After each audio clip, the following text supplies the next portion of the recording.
বাড়ি বাড়ি ঝুলতেছে ব্রাজিল আর্জেন্টিনার পতাকা। বাংলাদেশের পতাকার দাম বেশি না ব্রাজিলের পতাকার দাম বেশি? বাংলাদেশের সংবিধানও তো বোঝেন না। বাংলাদেশে বাস করেন, আপনাদের বলছি না, আবার আপনারা তো পতাকা রাখেননি, এটা মাইক দিয়ে তো বহুদূর যাচ্ছে, তাদের বলতেছে।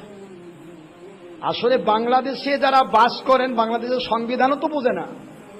বাংলাদেশের সংবিধানে আছে বাংলাদেশের পতাকা ছাড়া অন্য কোন দেশের পতাকা কেউ উড্ডয়ন করতে পারবে না। আমার কথা বুঝতেছেন তো?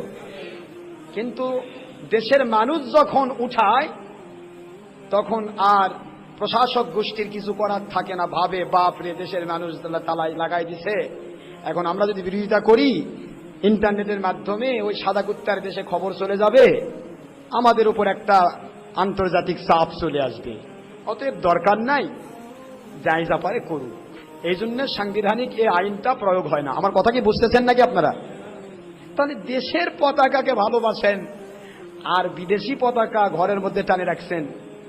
আর্জেন্টিনা পতাকা রাখলে কি হবে? জান্নাত ফরজ হবে? কথা করছেন না কেন?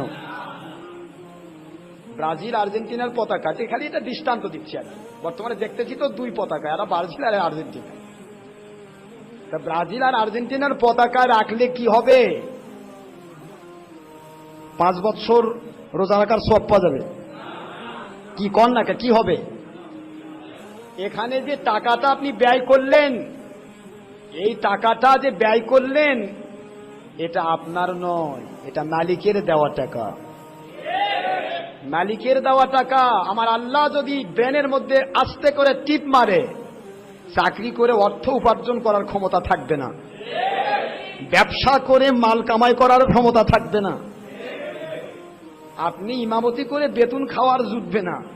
খালি ব্রেন টিপ মারলে সূরা ফাতিহার জায়গা অন্য সূরা শুরু হয়ে যাবে। আমার কথা বোঝেন না আপনারা?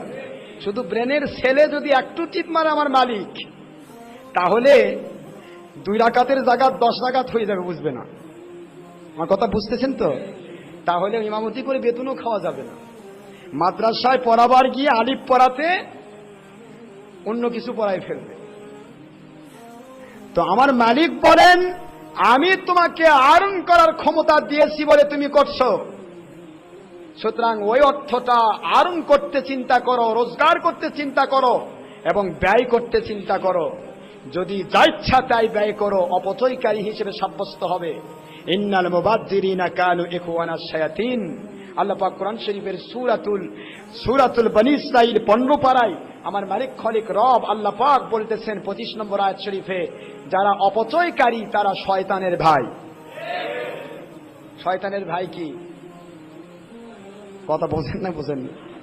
আল্লাহ একটু অ্যাঙ্গেলে বললেন শয়তানের ভাই। তাহলে আমরা যেটাই করব একটু চিন্তা ভাবনা করে করব। মালিক খলিক রব আল্লাহকে খুশি করার জন্য কাজ করব। পৃথিবীতে কোনো কাজ করলে যদি আমার উপকার হয়, একটা কাজ আমি করব, অসুবিধা নাই। ব্রাজিলের পতাকা টাঙলে যদি আমার বাড়ির 5 কেজি চাউল আসে, ভালো, একটা উপকার। হালাল রুজি কামাই করা ফরজ, একটা ফরজ আদায় হবে। কি হন, ঠিক না? ঠিক। এই পতাকা টাঙালে যদি 50 টাকা পাওয়া যায়, 5000 টাকা পাওয়া যায়, ভালো। কিন্তু এটাকে নিয়ে যখন 2 গ্রুপ মারামারি করবেন, রং ছিটাছিটি করবেন, যখন আপনারা 2 গ্রুপ যখন এভাবে করে কি করবেন, বাজি ধরবেন, তারপরে লটারি মারবেন, যা আমারটা জিতবে, যা তোরটা জিতবেন, আমারটা জিতবে, তোরটা জিতলে 50,000 টাকা, আমারটা জিতলে এই টাকা, বাস লাগে গেলেন বাজি। হালাল না হারাম? আর কথা বলেন না কেন? হালাল না হারাম? কোথায় যাচ্ছি আমরা? আল্লাহর হাবিব বলেন, মুসলমান মুমিন খবরদার, খবরদার, যা ইচ্ছা তাই মুমিন মুসলমান করতে পারবে না। মান তাশাব্বাহা বিকওমিন ফাহুয়া মিনহুম আও কামা ক্বালা রাসূলুল্লাহ সাল্লাল্লাহু আলাইহি ওয়াসাল্লাম। আবু দাউদ বদলুল মজহুদ, মিসকাত মিরকাত, শাতুল মাত, মুসনাদ আব্দুর রাজ্জাক ওয়া গায়রা যালিকা 40 কিতাবান সহিহা।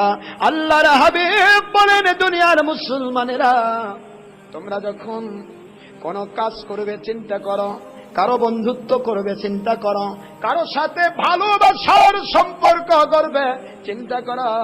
দুনিয়াতে যার সাথে যার ভালোবাসা হবে, যার সাথে যার মহব্বত হবে, যার সাথে যার সম্পর্ক হবে, ওই মানুষের সাথে ওই জাতির সাথে কিয়ামতের দিন তার হাসর হবে।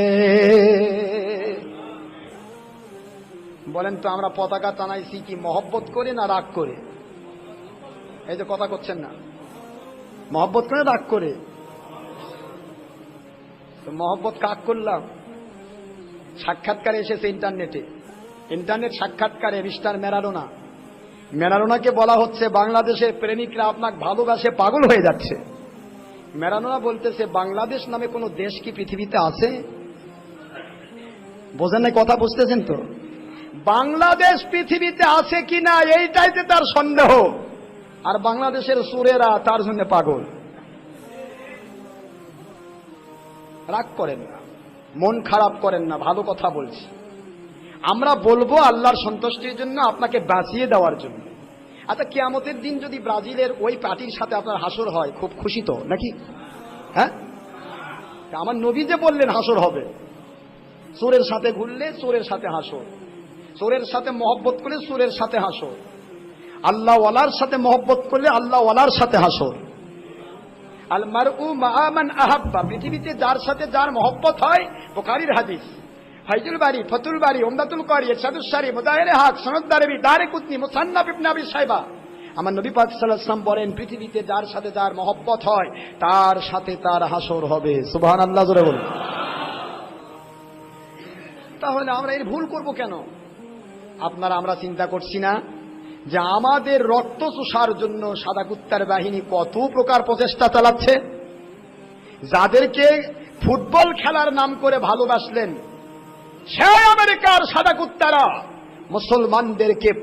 মুসলমানদেরকে ইরাকের জমিতে, আফগানিস্তানের জমিতে, পাকিস্তানের জমিতে আজও ড্রোন হামলা করে মুসলমান, নিরীহ মুসলমানকে মারতেছে। আর আপনি কয় নম্বর মুসলমান? সন্তানের নাম করে আপনার বাড়িতে আমেরিকার পতাকা ওঠে। আর্জেন্টিনা আমেরিকার অংশ নয়, ব্রাজিল আমেরিকার অর্থ নয়। আর খেলাধুলা তো ইসলামী শরীয়তে ফরজ। কি কথা কন না? কি নাউজুবিল্লাহ বলুন। কুল্লু লাইবিন হারামুন, সহিহ হাদিস। আমার নবীজি বলেন যেহেতু খেলাধুলাতে অর্থ বিসর্জন যায়, খেলাধুলাতে সময় বিসর্জন যায়, খেলাধুলাতে সুখের ক্ষতি হয়, খেলাধুলাতে শরীরের অঙ্গহানি হয়, খেলাধুলাতে সময় নষ্ট হয়, খেলাধুলাতে আল্লাহকে ডাকা যায় না। এই জন্য প্রতিটা খেলা ইসলামী শরীয়তে নিষিদ্ধ। জোরে কোন সুবহানাল্লাহ। পরীক্ষার হলে যেমন একটা সুন্দর ছেলে, একজন ছাত্র ছাত্রী খেলাধুলার সুযোগ নেই, আসমান জমিনের ভিতরে আমার মালিক বলেছেন হক্কানি আল্লাহওয়ালাদের জন্য খেলার কোনো সুযোগ নাই। এটা আল্লাহকে পাওয়ার জায়গা, এটা আল্লাহকে মানার জায়গা।